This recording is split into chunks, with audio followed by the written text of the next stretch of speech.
pouco de patogênese no contexto do tratamento do que propriamente o tratamento.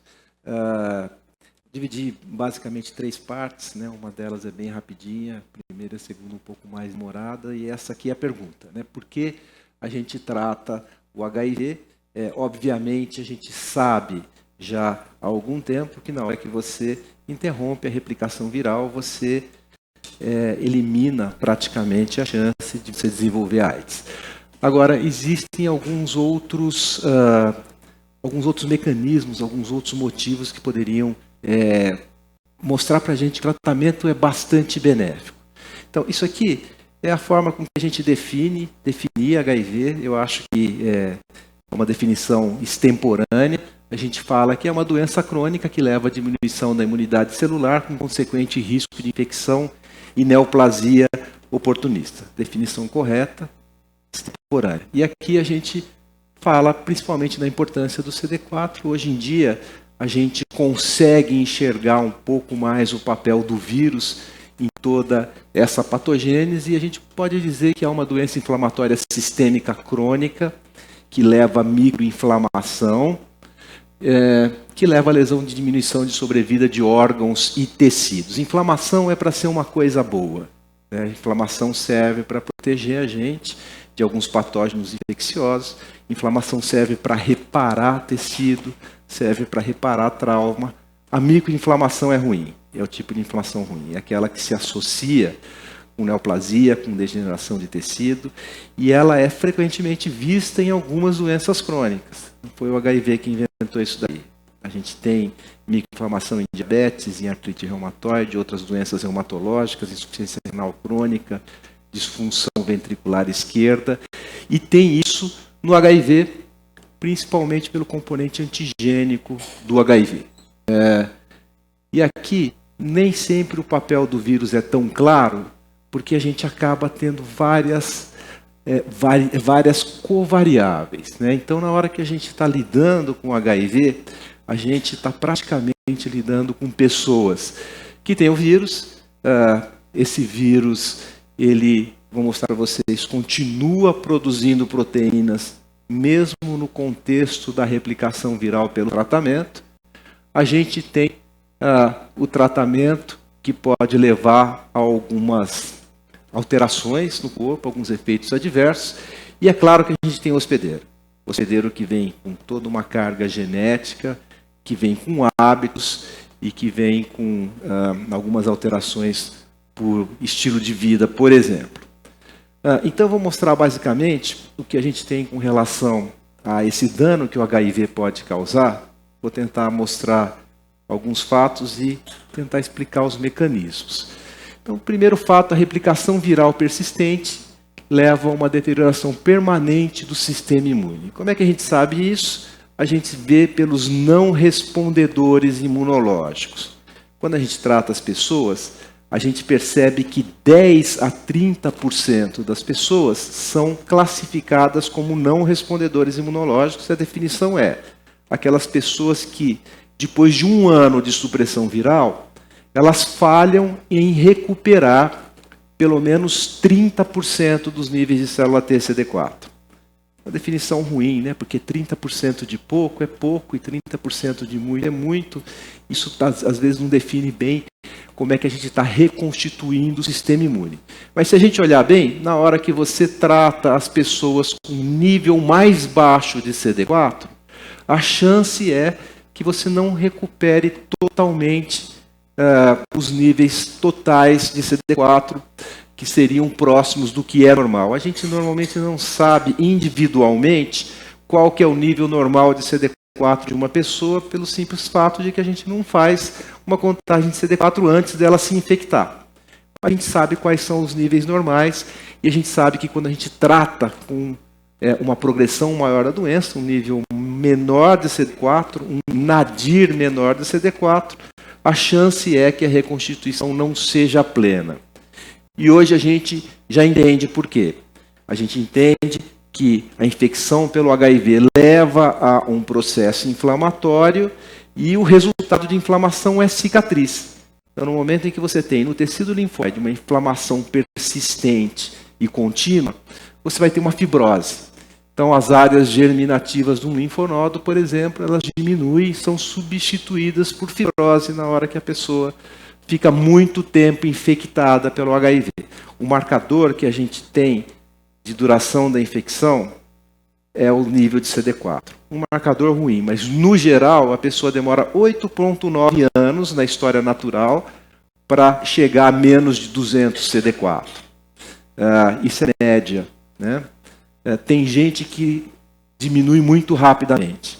Se você demora muito tempo para diminuir o CD4, a chance é que você tenha muito processo inflamatório e que você tenha muita fibrose do sistema linfoproliferativo e que você aumente a chance de ser um não respondedor imunológico. Mas tem aquelas pessoas que progridem muito rápido, são os progressores rápidos. Em 2 anos, elas podem ter CD4 menor do que 200. E essas são as pessoas que têm uma chance maior de fazer o que a gente chama de síndrome da reconstituição imune. Elas têm muita reserva. Na hora que você trata, a inflamação some e você volta a ter as células de CD4 e aumenta um outro tipo de inflamação que pode levar ao que a gente chama de síndrome de reconstituição imune. Então, o mecanismo para você não ter uma resposta plena da reconstituição imune é a fibrose do sistema linfoproliferativo. E tem outra coisa, né? O envelhecimento natural amplifica a imunossenescência.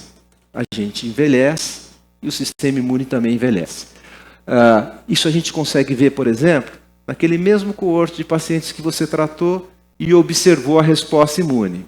Quando você trata as pessoas mais idosas, acima de 50 anos, tem uma boa notícia. A chance dela responder o tratamento parece que é melhor, porque elas têm mais adesão. Mas a má notícia é que os níveis de CD4 são menores na hora que você tem 1 ano de tratamento, por exemplo, né? Então, se você, da mesma forma, começa com CD4 alto, você vai ter uma resposta melhor do que se começar com CD4 baixo, na hora que você suprime o vírus, mas a linha pontilhada são das pessoas com mais de 50 anos. Você vai ter uma diferença nessa resposta depois de um certo tempo. Porque você tem uma imunossenescência. Olha o que acontece com a gente conforme a gente envelhece. Você tem uma diminuição da função das células hematopoéticas, uma involução típica, uma redução das células T naive circulantes, aquelas células boas, aquelas que aprendem, e uma frequência maior de células T de memória, aquelas que pouco ajudam a gente. Um aumento de citocina pró-inflamatória, como IL-6 e TNF-alfa, uma diminuição da relação CD4-CD8 e o repertório das células B também é diminuído, né? Parece HIV, mas não é, é envelhecimento, é a gente envelhecendo. Então, a imunossenescência ela pode amplificar essa imunossupressão que a gente tem e não consegue recuperar com o tratamento.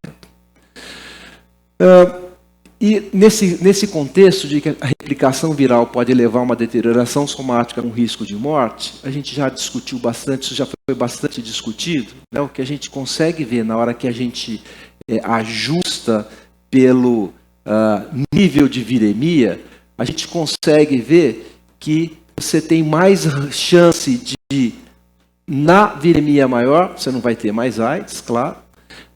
Se você tiver um CD4 baixo, você pode ter mais neoplasia, mas na viremia maior, você pode ter mais alteração hepática, mais AIDS, talvez. Isso pode, aumentando a viremia, se estender para alteração cardiovascular, hepática, AIDS, e a gente pode dizer até que renal. Ou seja, a própria viremia, hoje em dia, está implicada em algumas morbidades que a gente não via antigamente.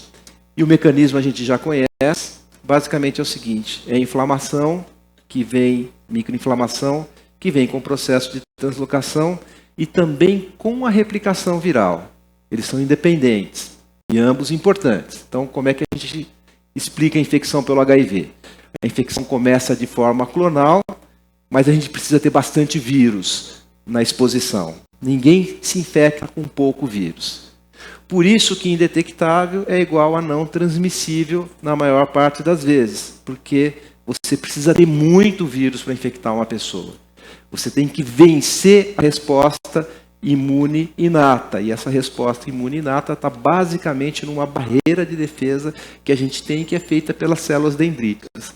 Na hora que você satura essa barreira de defesa, a célula dendrítica vai levar um vírus, normalmente um só, um clone, para o linfonodo regional, e aí você começa a ter uma explosão na viremia. 10 bilhões de vírus são produzidos todos os dias pelos órgãos linfóides. O maior órgão linfóide do corpo humano é o trato gastrointestinal. 55% dos vírus dos linfócitos estão no trato gastrointestinal. Você tem uma depressão linfocitária muito intensa, principalmente nos primeiros momentos.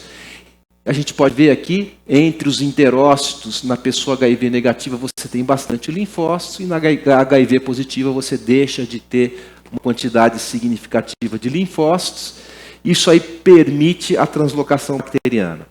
Você diminui a segunda barreira, que são os linfócitos, e você quebra também a barreira, permitindo a entrada de bactérias. E a consequência disso é pedacinho de bactéria na circulação sanguínea, que é o LPS. E o LPS tem uma capacidade inflamatória muito grande. A gente pode ver aqui o que acontece, por exemplo, com os níveis de LPS conforme o tempo passa. Conforme o tempo passa, a gente vai depletando cada vez mais linfócitos do trato gastrointestinal e vai aumentando a translocação. Esse é o nível da translocação de uma pessoa que não tem HIV. No momento inicial, você não vai perceber muita translocação, porque você ainda tem essa barreira linfocitária. Conforme isso vai progredindo, você detecta mais LPS e CD14 solúvel na circulação sanguínea, que são marcadores de translocação bacteriana. E essa translocação leva a uma ativação das células T, CD4 e principalmente TCD8. A gente consegue ver isso daí pela marcação do HLA-DR no CD8 e o CD38, mas ativa CD4 também. Então, existe uma correlação entre a translocação, níveis de CD4 e a inflamação, né? As células duplamente marcadas, CD38 e HLA-DR, principalmente no CD8. Aí tem uma boa notícia. A gente trata a pessoa que tem um nível de inflamação grande e a gente diminui essa inflamação conforme a gente tem a abolição dessa viremia. E aí vem a má notícia. A gente diminui, mas isso não fica igual a quem não tem o HIV. Você continua tendo um nível de inflamação, mesmo suprimindo a viremia. Isso aqui é o que a gente fez. A gente pegou várias pessoas que tinham carga viral de forma independente, sem tratamento e detectável. Existe uma correlação entre o nível de viremia e o nível de inflamação, o nível de ativação celular, tanto em CD8 quanto em CD4. Como também existe uma correlação entre a inflamação e os níveis de CD4. Conforme você diminui os níveis de CD4, você aumenta também a inflamação de forma independente da viremia. Então, a inflamação acompanha o nível de CD4 baixo, mas ela também se associa muito à replicação viral. E a gente já tinha visto isso também com a translocação. A translocação é pequena em quem não tem HIV. Naquelas pessoas que são consideradas como controladores naturais da infecção, os controladores de elite, você consegue ver uma translocação que é menor do que quem não controla, né?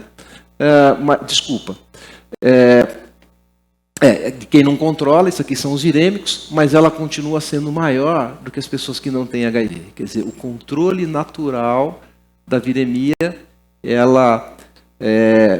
o contrário. O controle natural da viremia, ela é até pior do que o controle artificial. Essas são as pessoas tratadas, com carga viral indetectável. Estou confundindo. E essas aqui são as pessoas não tratadas com carga viral detectável, tá certo? Isso aqui não tem a ver com o controlador. Vou mostrar o controlador mais para frente, que é exatamente aqui, né? Então isso aqui é ativação celular, todo mundo é HIV, esses não têm antirretroviral e são os controladores de elite, suprimem naturalmente. Esses daqui são as pessoas que não têm antirretroviral e têm um nível baixo de viremia e aqui um nível mais baixo de viremia, mostrando que existe também, nesse estudo, como a gente já mostrou, uma correlação entre os níveis de viremia e a inflamação e ativação celular. Então, o mecanismo, né, é que o processo inflamatório crônico generalizado se associa à ativação celular resultante da translocação bacteriana e também da replicação viral. São independentes uns do outro, tá? E o componente antigênico viral da replicação viral é muito importante nessa inflamação. E o que a gente também consegue mostrar, isso é bastante interessante, né? Isso aqui é um estudo de metabolômica que a gente fez e publicou, é que existem vários metabólitos em quem tem HIV que se associam com um dano mitocondrial. A mitocôndria é muito importante na sobrevida da pessoa. A mitocôndria ela é responsável pela respiração celular. Ela é responsável pela integridade celular. E na hora que a gente olha alguns marcadores como esfingomielina, a gente consegue ver que as pessoas que não têm HIV, eles têm marcadores de função mitocondrial maior do que quem tem HIV. Isso é muito significativo, né? Isso aqui também é um outro marcador que se associa com a atividade da mitocôndria, para vocês acreditarem em mim. Isso aqui é o que a gente fez com um painel de pacientes usando a metabolômica. Então, isso aqui também é um marcador de atividade mitocondrial que tem a ver com esfingomielina, e esse aqui são os pacientes controles. Esse aqui são os pacientes que são controladores de elite. Durante a infecção recente e um ano depois, eles têm uma diminuição, mas uma diminuição estável da função mitocondrial. Esses daqui são os pacientes que são progressores rápidos durante a infecção recente e um ano depois. Esses daqui são os pacientes que foram tratados. Eles foram tratados e são respondedores imunológicos. Isso aqui era a função mitocondrial marcada pela esfingomielina antes do tratamento e um ano depois de carga viral indetectável. E esses são os não respondedores imunológicos. Você suprime a replicação viral e você acaba tendo até uma piora da função mitocondrial. E na hora que a gente olha, por exemplo, esses dados foram apresentados no último congresso, no último CROI, na hora que você olha aqueles pacientes que têm HIV e que têm uma função mitocondrial um pouco menos preservada, isso se associa com mortalidade. Então, isso daqui são as pessoas que não têm HIV, a mortalidade natural dessas pessoas, e essas têm HIV com uma alteração mitocondrial que é mais leve e uma alteração mitocondrial que é um pouco mais severa. E a mortalidade ela aumenta de acordo com essa preservação ou perda da preservação da função mitocondrial. Então, a disfunção mitocondrial causada pelo HIV também é um dos mecanismos que se associa à morte. Só para todo mundo saber, todo mundo aqui estava tratado. Isso é mortalidade com tratamento e alteração mitocondrial que persiste a despeito de tratamento nessas pessoas. E também tem uma história de envelhecimento celular que a gente se associa à telomerase. A telomerase é bastante interessante, né? A gente sabe que toda vez que o cromossomo se divide, você perde a pontinha do cromossomo, ele diminui o tamanho do telômero. E tem uma transcriptase reversa, que é a telomerase, que repõe isso daqui para proteger a célula. Então, toda vez que a célula se divide, a telomerase coloca 100 a 200 nucleotídeos, uma defesa nossa, já sabendo que a gente vai perder mais ou menos essa quantidade de nucleotídeos na ponta do telômero. Isso aqui é feito através de uma sequência que é repetitiva, e a gente nunca soube se o envelhecimento era uma causa ou uma consequência da diminuição do telômero.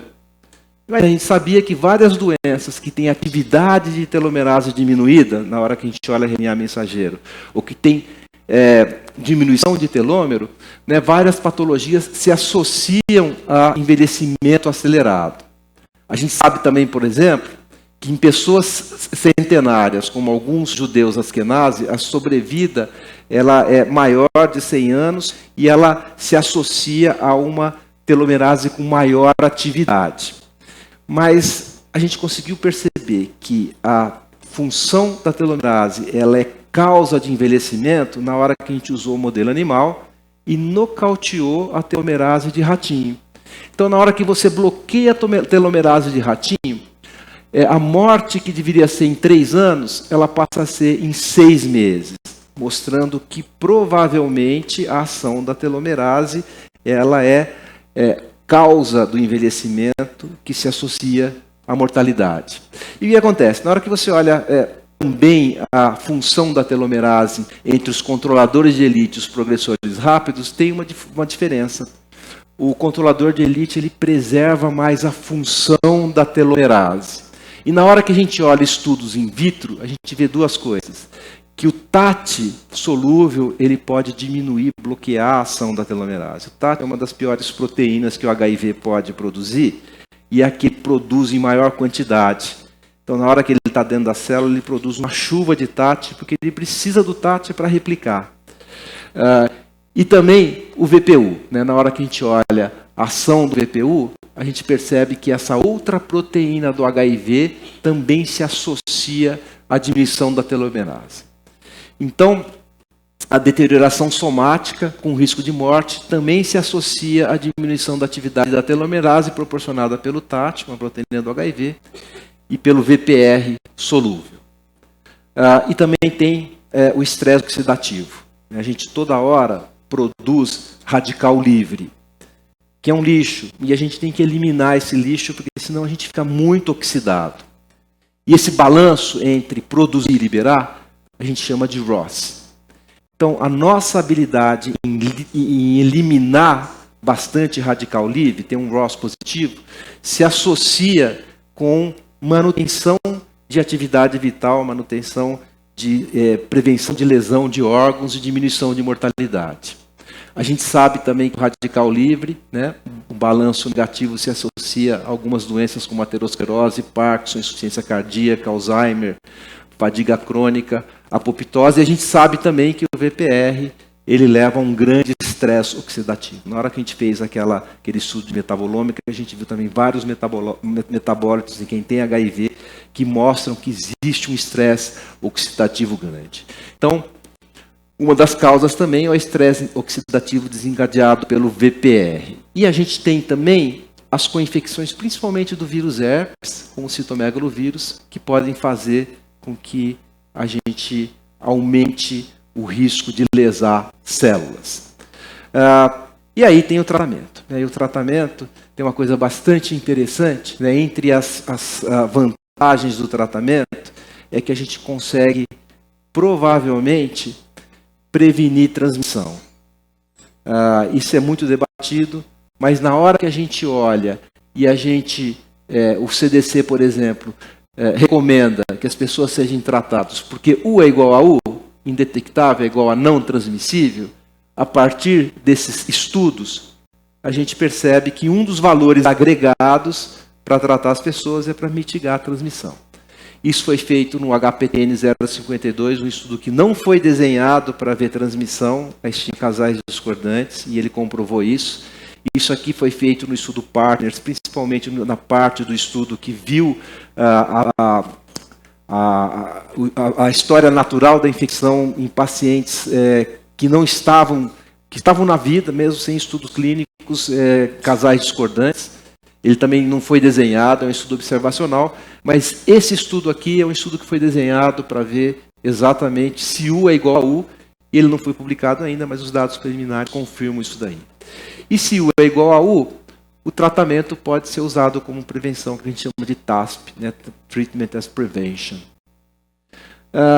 Então, por que tratar? Né? Para a gente mitigar a microinflamação, preservar as mitocôndrias, preservar a telomerase, diminuir o estresse oxidativo e também, como valor agregado, impedir transmissão.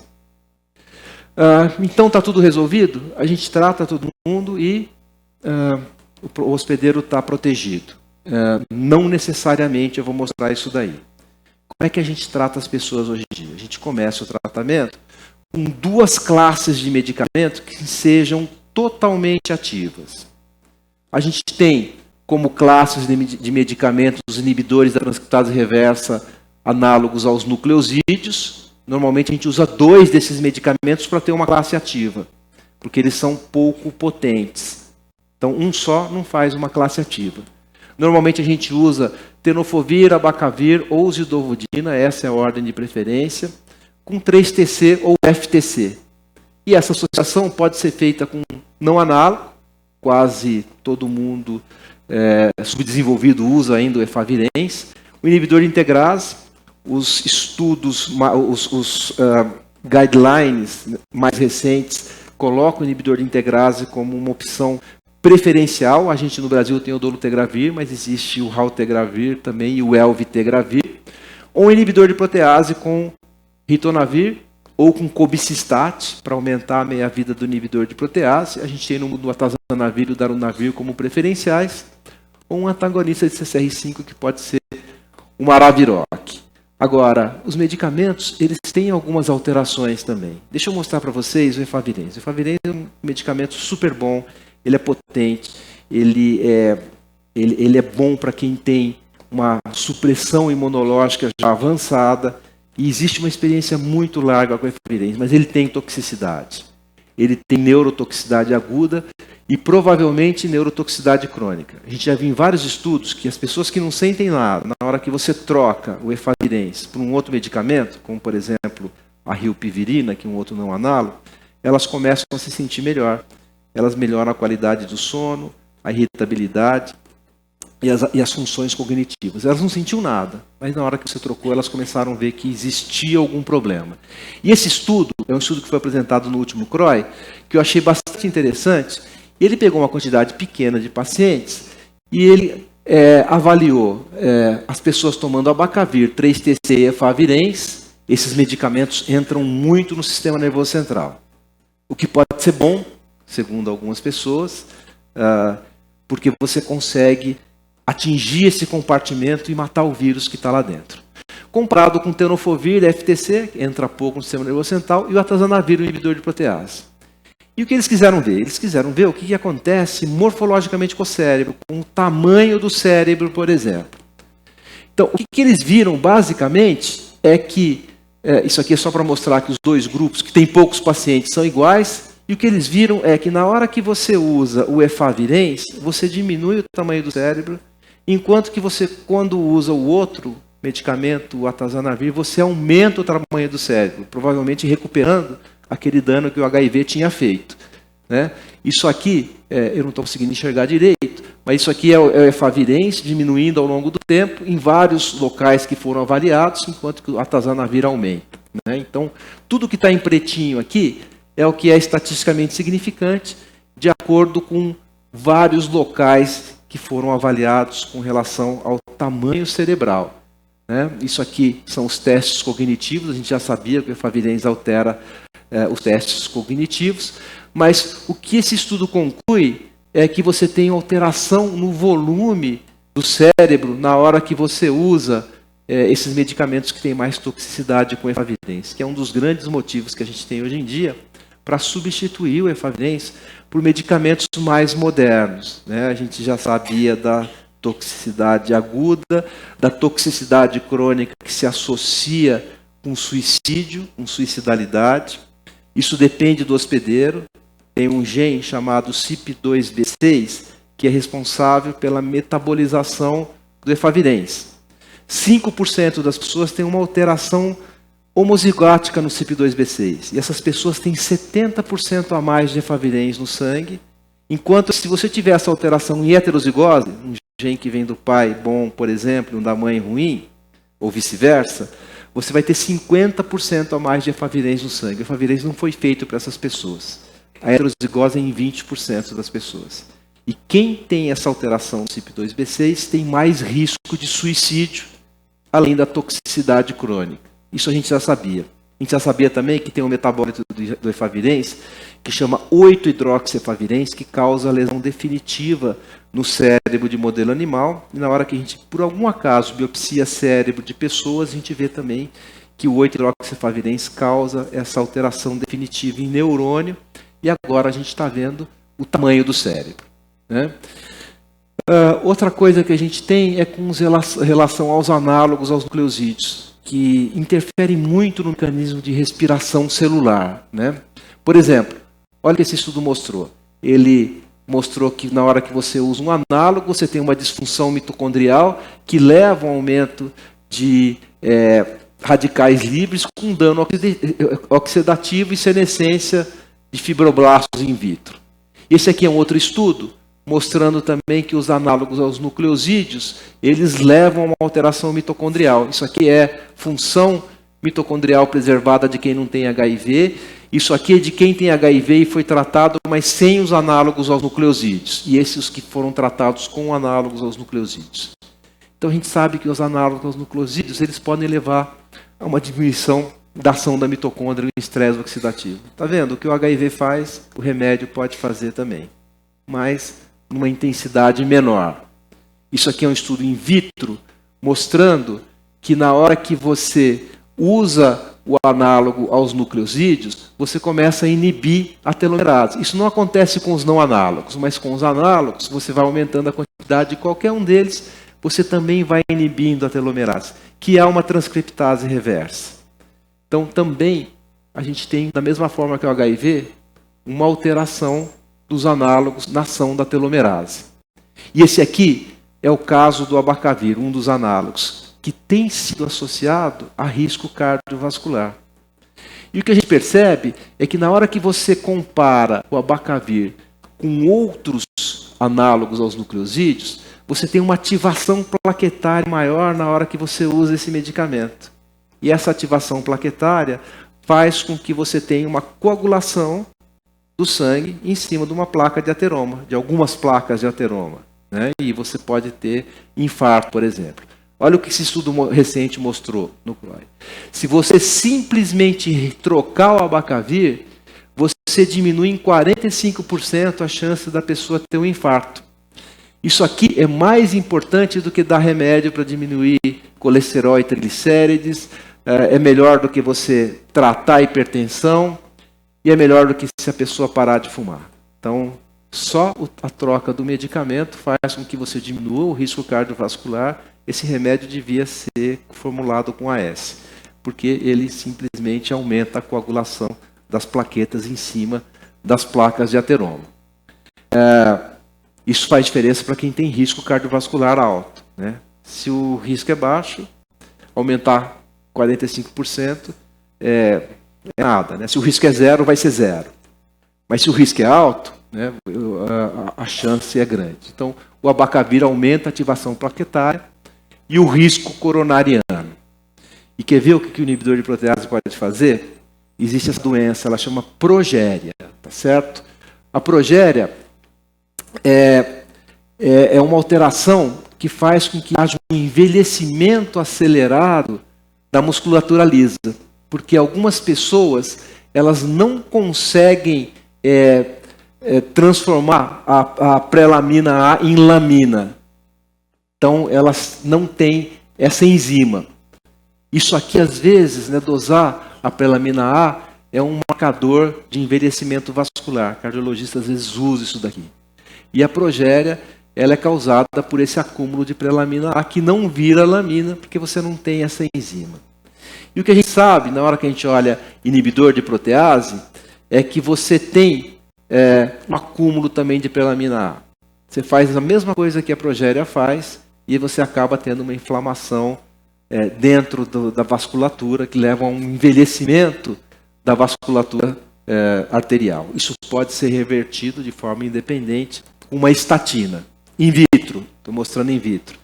E a gente já sabe que a estatina para HIV faz bem na diminuição da inflamação de forma independente. Então a prelamina A age interferindo na mitose, induzindo a dano do DNA da musculatura lisa cardiovascular, levando à falha do processo mitótico, instabilidade genômica, envelhecimento prematuro.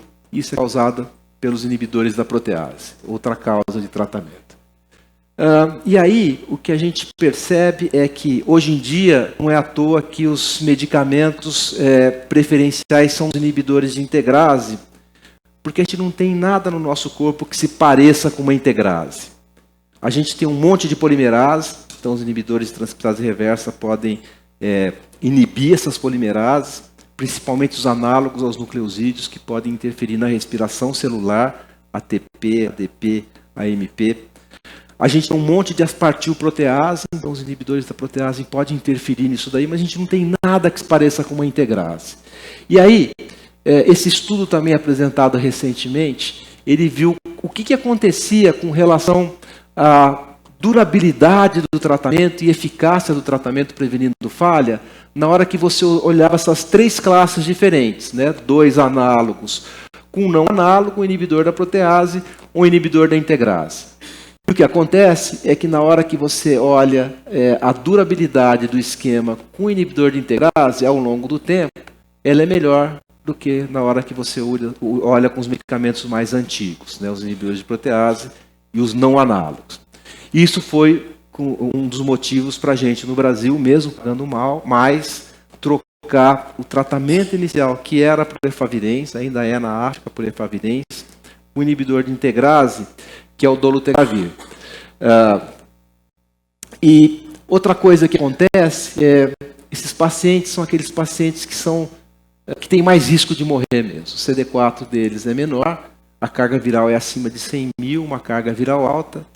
E aí alguém teve uma ideia de você, no começo do tratamento, ver se você pode diminuir a mortalidade se você usar mais medicamentos. Então, o que esse estudo da África fez? Ele comparou esses pacientes que são piores, né, que têm carga viral mais alta e principalmente um CD4 menor do que 100, o tratamento convencional, com 2 análogos e um não análogo, a maioria com efavirenz, ou o mesmo tratamento convencional por 12 semanas com inibidor de integrase. Então, um esquema reforçado. O inibidor de integrase, além da por cima, ele é muito eficaz, porque ele diminui muito rápido a carga viral, mostrando que ele tem muita eficácia nessa prevenção de formação de provírus. Então, essa estratégia aqui, na verdade, mostrou que ela não serve para nada. É claro que na hora que você usa o inibidor de integrase, você diminui a carga viral mais rápido, mas depois de um ano é a mesma coisa. Então, você, mesmo para o paciente pior, dá mais remédio, parece que não adianta, né? E aqui, mostrando essa vantagem do inibidor de integrase, a gente consegue ver o que aconteceu no Brasil. Esses dados são do Ministério da Saúde. Eles não estão publicados ainda. Mas o que eles fizeram? Eles olharam, mês a mês, os pacientes começando o tratamento, qual que era o nível de carga viral indetectável com o tratamento mais antigo, de 2016, com efavirenz, e em 2017 a gente começou a ter o dolutegravir inibidor de integrase. E a gente olhou mês a mês qual que era o nível de carga viral indetectável. E a gente chega no 11º mês com uma diferença que é estatisticamente significante. Quem usa inibidor de integrase, logo no 3º mês, 4º mês, já atinge o nível máximo de supressão viral. Ele é mais rápido, né? E isso é mantido. 88% das pessoas, depois de 11 meses, têm carga viral indetectável. Isso aqui representa, em 2017, 56 mil pacientes que foram tratados, né? E o meio copo vazio é que a gente tem 12% de 56 mil pacientes que estão virêmicos, provavelmente por falta de adesão. Mas a gente não tem ainda o sequenciamento genômico para saber se isso representa ou não resistência. E pelo menos alguns problemas relacionados estariam resolvidos com o uso de antirretroviral. Bom, olha o que a gente viu. Isso aqui são 40 pacientes, não está publicado ainda, é a tese da Leila, mostrando que depois de 4 anos de supressão viral, você diminui a quantidade de DNA total, diminui a quantidade de provírus, o que parece bom, né? Então, o que acontece? Você trata, se você suprimir a replicação viral de uma forma relativamente efetiva, os vírus vão saindo da latência e vão morrendo. E na hora que eles vão saindo da latência, a quantidade de células infectadas diminui, que é o DNA total. Se você interrompe o tratamento, em 12 semanas, você pode ter a volta do vírus. Por que o vírus volta? Porque ele sai da latência. Se você tiver uma quantidade pequena de vírus, de células infectadas, você vai demorar mais para você ter o retorno de carga viral. É como jogar um dado, né? Se você quantas vezes você precisa jogar o dado para tirar um 6? Uma hora você tira um 6, seria uma célula saindo da latência. Mas se você jogar 10 dados, é mais fácil você tirar os 6. Então a quantidade de células infectadas pode interferir nessa volta da replicação viral.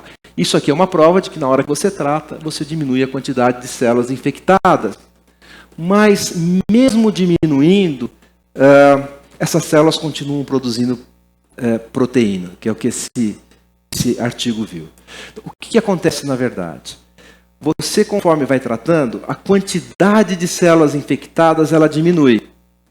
E você vai tendo uma troca, porque as células que têm vírus íntegro vai diminuindo e proporcionalmente as células que têm vírus defeituoso vai aumentando. Porque as que têm vírus defeituoso, elas não fazem um ciclo completo de replicação viral. Mas elas continuam produzindo proteína, né? Então, esse estudo aqui, só para resumir, ele pegou pacientes que estavam virêmicos e viam pelo tamanho do vírus quais eram os vírus que eram ativos, não defeituosos. E na hora que ele pega aqueles pacientes que estão em tratamento por muito tempo, o que acontece é que normalmente o tamanho do vírus é muito pequenininho, mostrando que eles são, no geral, defeituosos, defectivos. A gente viu isso in vitro. A gente usava reversor de latência para aumentar o estoque viral de pacientes, para a gente fazer uma vacina, que era a vacina de célula dendrítica, e a gente precisava que o estoque viral chegasse a 10 a nona. E o que a gente via é que nesses pacientes que estão em tratamento há muito tempo, que é o que receberiam a vacina, a quantidade de vírus se esgotava muito rápido. E na hora que a gente olhava, os vírus eram todos defectivos. Na microscopia eletrônica, eles eram pequenininhos, não tinham membrana dupla, você não enxergava o capsídeo. E na hora que você sequenciava, você viu que eram vírus pequenininhos. Eles saem da célula na hora que você usa um reversor de latência. Mas eles só saem porque eles são muito empurrados. E eles fazem outros ciclos de replicação, né, que é o que acontece aqui.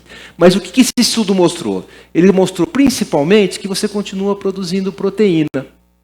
Então o que acontece? Esse é o vírus zumbi, né, o zombie virus.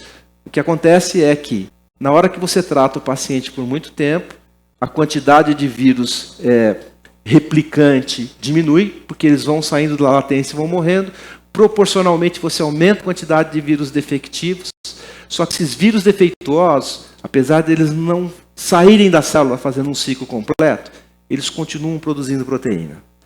E essa proteína faz com que a inflamação persista. Então, isso é uma das coisas que faz com que a inflamação persista. De qualquer forma, diminuir a quantidade de vírus é uma coisa boa, né? A gente está conseguindo isso, a gente tem um estudo, que é um estudo que a gente está fazendo para tentar curar os pacientes, e no braço do estudo, que a gente tem um reversor de latência, um medicamento que mata a célula cronicamente infectada, e intensificação do tratamento, a queda de células infectadas depois de um ano é significativamente maior do que nos outros grupos, um grupo que não só ficou sendo tratado, um grupo que recebeu só intensificação com inibidor de deacetilase histônica, intensificação com auranofin, que é um remédio que faz com que a célula infectada morra, né? Então o que aconteceu é que isso aqui eu acho que não tem precedente, a gente não tem visto muito isso daqui. Depois de um ano, essa associação fez com que a quantidade de vírus diminuísse. Agora, o tratamento ele deveria eliminar outros riscos, né? Como, por exemplo, o risco de câncer. E ele diminui, mas às vezes não de uma forma que a gente queria, né? Por exemplo, o que a gente sabe? A gente sabe que na hora que a pessoa para de fumar, depois de 5 anos, ela está sem risco de câncer. Agora é muito interessante.